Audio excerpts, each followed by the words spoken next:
வணக்கம் VN family. இன்றைக்கி நம்ம பார்க்க போகிற பதிவு என்ன அப்படின்னு பார்த்தீங்கன்னா, நம்ம எல்லாருமே விரதம் இருந்துகிட்ருக்குறோம் பழனி முருகனுக்காக. பாத யாத்திரை போகிறதுக்கு முன்னாடி இந்த பதிவை பார்த்துட்டு போங்க. அதாவது என்னென்னா, பழனி முருகன் எந்தெந்த நேரத்தில் என்னென்ன அலங்காரத்தில் இருக்கிறாரு அப்படின்றதுக்கான முழு பதிவு இந்த பதிவு.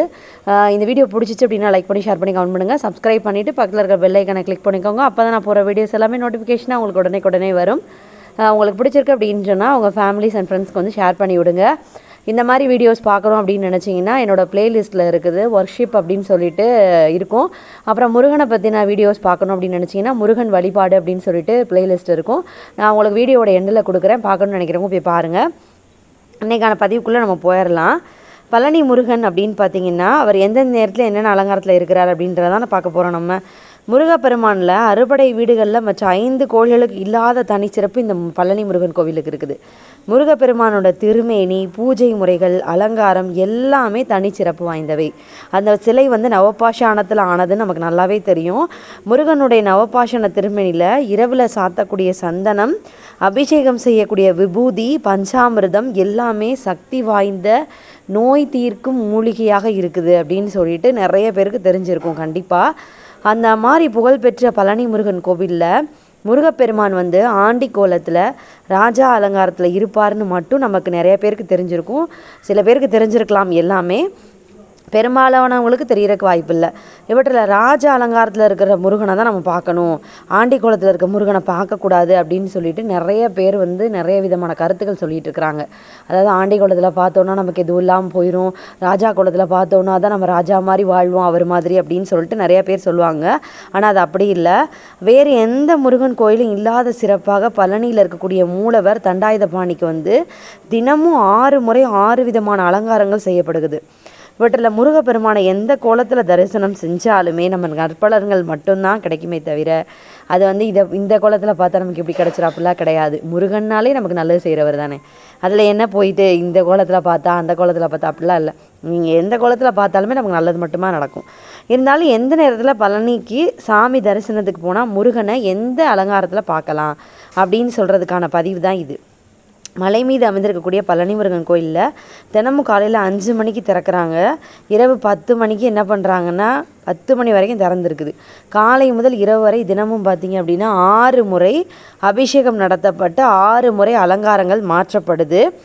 6 முறை அலங்காரங்கள் மாற்றும் போது பார்த்திங்கன்னா ஒரு அபிஷேகம் அலங்காரம் முடிந்து அடுத்த அபிஷேகம் நடைபெறும் வரை முருகப்பெருமானோட திருமேனியில் மாலைகள் அணிவித்து பூஜைகள் எதுவுமே நடத்தப்படாது.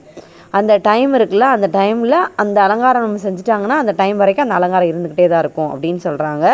அந்த அலங்காரம் எந்த மணிக்கு எத்தனை மணி என்னென்ன அலங்காரம்னு பார்க்கலாம். காலையில் பார்த்திங்க அப்படின்னா 6:30 7:15 மணி வரைக்கும் சன்னியாசி அலங்காரத்தில் இருக்கிறார் முருகன்.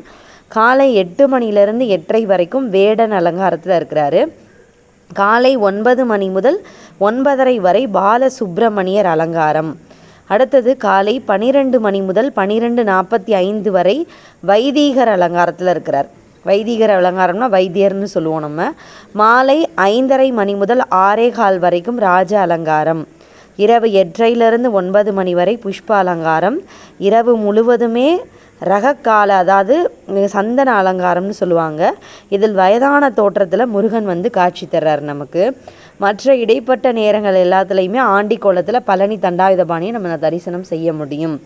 முருகனோட இந்த அலங்காரத்துக்கும் அந்த ஒவ்வொரு அலங்காரத்திற்கும் ஒரு பலன் இருக்கும்ல, அந்த பலன்கள் நம்ம என்ன அப்படின்னு சொல்லிட்டு நம்ம பார்க்க போகிறோம்.